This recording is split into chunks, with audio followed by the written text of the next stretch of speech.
Hello everyone, welcome to the news desk here at lunchtime on our final day here at Mythic Championship Cleveland. I'm your host, Rich Hagon. I have been joined by the Hall of Famer, Mr. Yellow Hat himself, Gabriel Nassif. Welcome along. And from the MPL, Mr. Matt Nass. So it is the Nass show all round. Did you decide to sort of split the I between you? You just both be Nassy.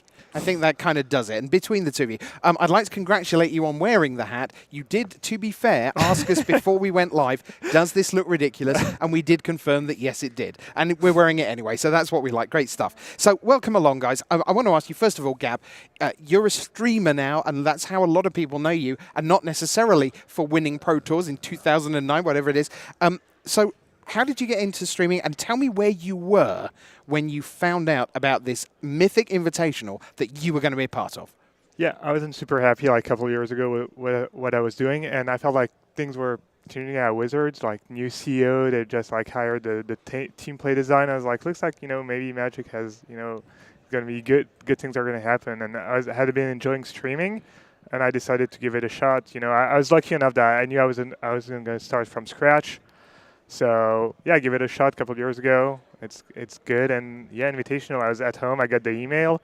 They're like, "Do you want to play against the best players in the world in the first big arena tournament for $250,000?" I was like, yeah, I'll do it. You think you could make that? Now, of course, Matt, the sad news, and I'm sure there'll be a lot of sympathy at home. You weren't given a choice. Yeah, it's brutal. As part of the Magic Pro League, I kind of had to play in the tournament. They were really twisting my arm and all that. So under sufferance, the 32 of you are going to turn up and do the best you can against these lesser lights of the game, like Hall of Famer Gab Nassif.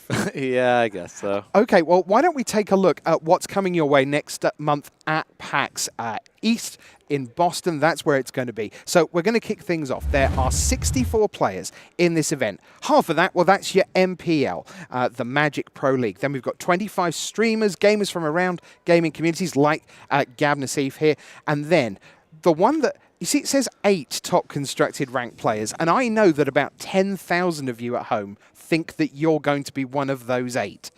So you've only got about just a few days to go now to see if you can make that. $1 million in prizes, $250,000 to the winner.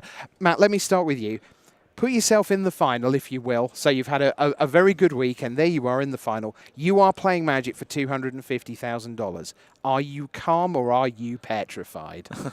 I don't know about petrified, but I think I'd be pretty nervous. I've played some high-stakes matches of Magic. I've played in a Pro Tour top 8. I've played in the top 8 of GPs or GP finals where, the stakes were pretty high, but there's never been anything on this scale. Right. This is going to be the most high-stakes match of Magic ever played, right. I believe.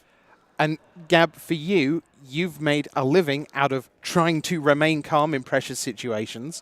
But even so, to be part of a moment like that, just on a historical perspective, that must be a real enticement.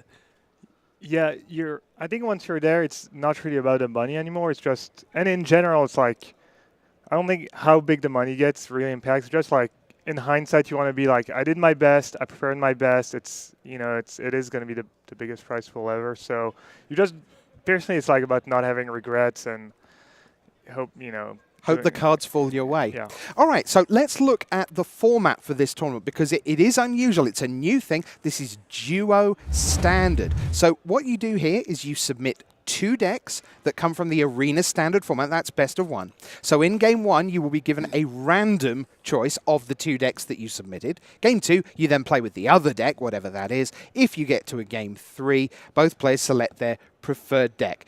Now, it feels to me, gents, like there is this massive metagame call going on where you could play exactly the same deck twice. You could go pillars of the format, the most aggressive, the most controlling. You could just try and read Duke and be mid-range all the way. Do you have any sense, Matt, of what people might be trying to do, how they're going to game this new system?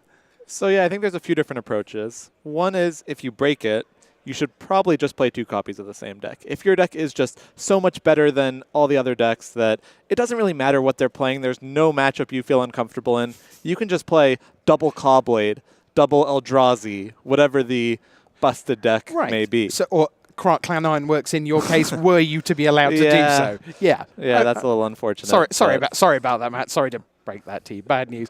Gab, how do you see it?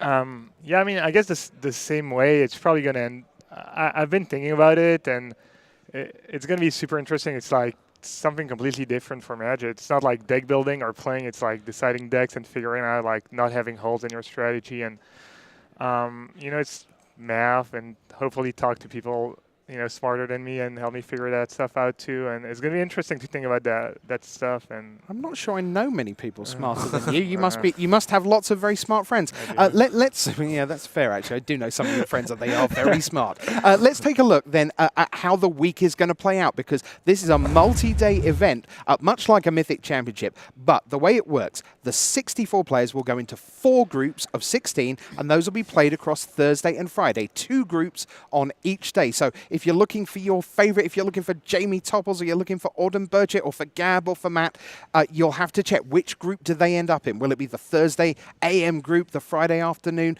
You'll just have to watch that. And you'll play within your group in double elimination. 2 matches lost, you are done.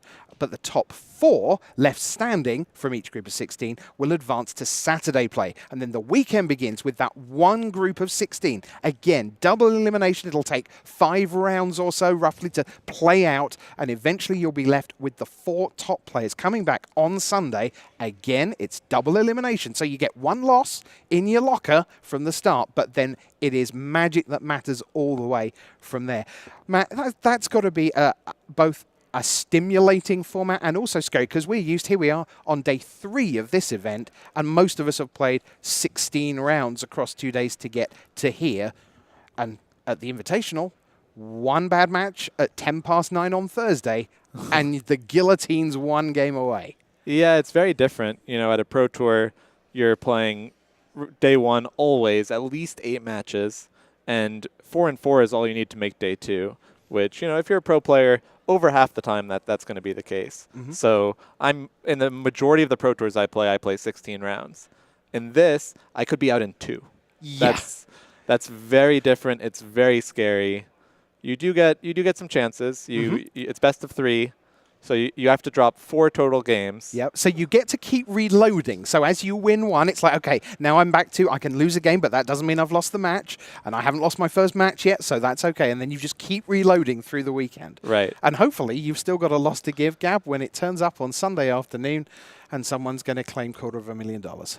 Yeah. To be fair, honestly, the PT, when you play on the PT and when you, at the beginning of PT, your goal is kind of, you're reaching for top 8, and you don't get that many shots. You don't get to mess up too many times usually. Sure, you get 3 losses in 16 rounds, but it's not like, I don't think it's like that different. Sure. To a Pro Tour and okay. So this regard. Final question to each of you. First to you, Gab. You are notionally a challenger in this setting against the might of the MPL.